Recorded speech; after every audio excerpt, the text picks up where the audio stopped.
everyone, I'm Kelly Metzger. I'm the voice of Nia on Ninjago Dragons Rising. And today I'm going to talk to you about 5 things that you can do if you want to get into voiceovers. Number 1, learn how to act. Maybe you have this amazing voice, maybe you can do a lot of accents, maybe you have all these characters that you're always talking in and playing around the house and to your friend. That's great. But the skill is voice acting. So find some classes in your community. Maybe a local community theater is holding auditions and they're going to put on a production, audition for that. Maybe there's a fringe show that's looking for extra actors, audition for that. Take some acting classes and learn this skill because that is the fundamentals of being a voice actor. Okay, so you've done that, you're having fun, you're thinking, okay, I think I'm ready to specialize. So the number 2 thing that you can do if you want to be a voice actor, take some voice acting classes. If you live in a major city, there's often some voice acting schools, or you can look up a voice acting coach that specializes on mic technique, on working on your characters for your demo, on learning narration skills, on learning how to do voiceover for video games, learning the skills of how to do radio commercials or commercials for Spotify.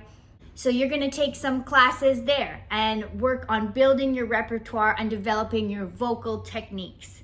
In Vancouver, there's a school called On the Mic that has a lot of professionals in this industry that are working, and they're the teachers there. Or if you don't live in Vancouver, I have a course up on Skillshare called Voiceover for Animation, Creating Characters for Your Demo. And it's a beginner introductory course on how you learn to build your own characters and where you can place your voice to create different characters, and how to take an image and then build a character from that.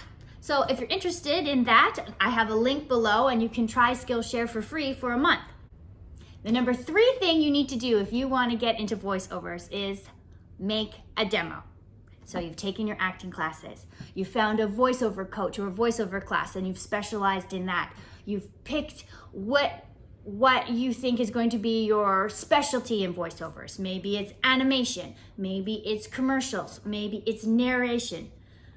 You're going to make a demo illustrating those skills. Your demo is only 1.5 to 2 minutes long because honestly, you have about 10 seconds to make an impression. And if your demo is great, they're going to listen to the full 2 minutes.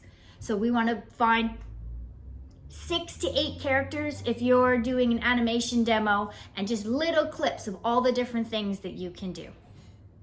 Okay, so you have your demo. Now it's time to find an agent. So back in the day, I made my demo on a CD, and I printed out a headshot and a resume and a cover letter, and I mailed it via snail mail to all the different agencies in Vancouver. And then once I got my agent, I personally delivered my demo to all the production houses in Vancouver to introduce myself to the community.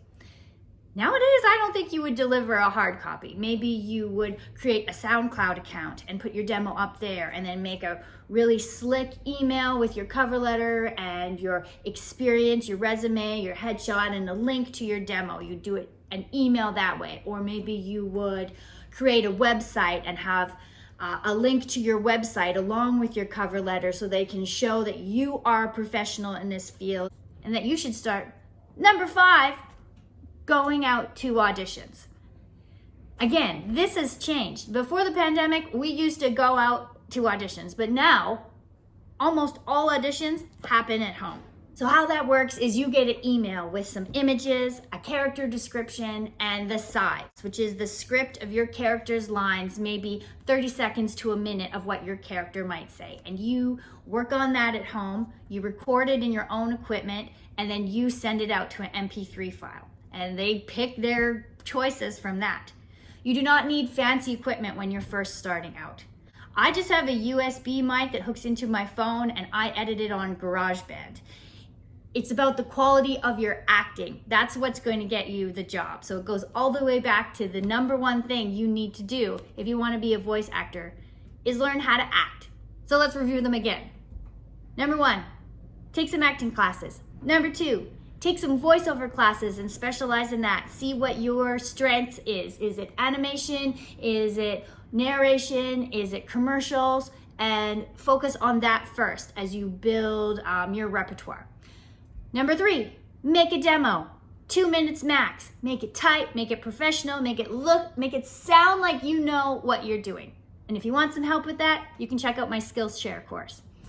Number 4, find an agent. You need to be legit. You need help with the business side. The agent can help you do that. Number 5, start auditioning.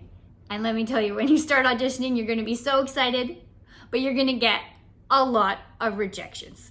It's a constant stream of no thank you. And by no thank you, it's actually just radio silence. If you don't get the job, you hear nothing. You only hear if you get the job.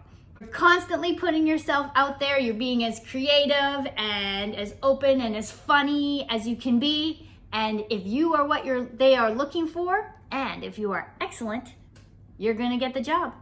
And the rest of the time, you're just gonna keep knocking on that door. Anyway, thanks for watching this video of the 5 things you can do if you want to be a voice actor. Check out my Skillshare course. There's a link below where you can try Skillshare for free for a month. There's lots of great courses on there. And thanks for tuning in. See you next time.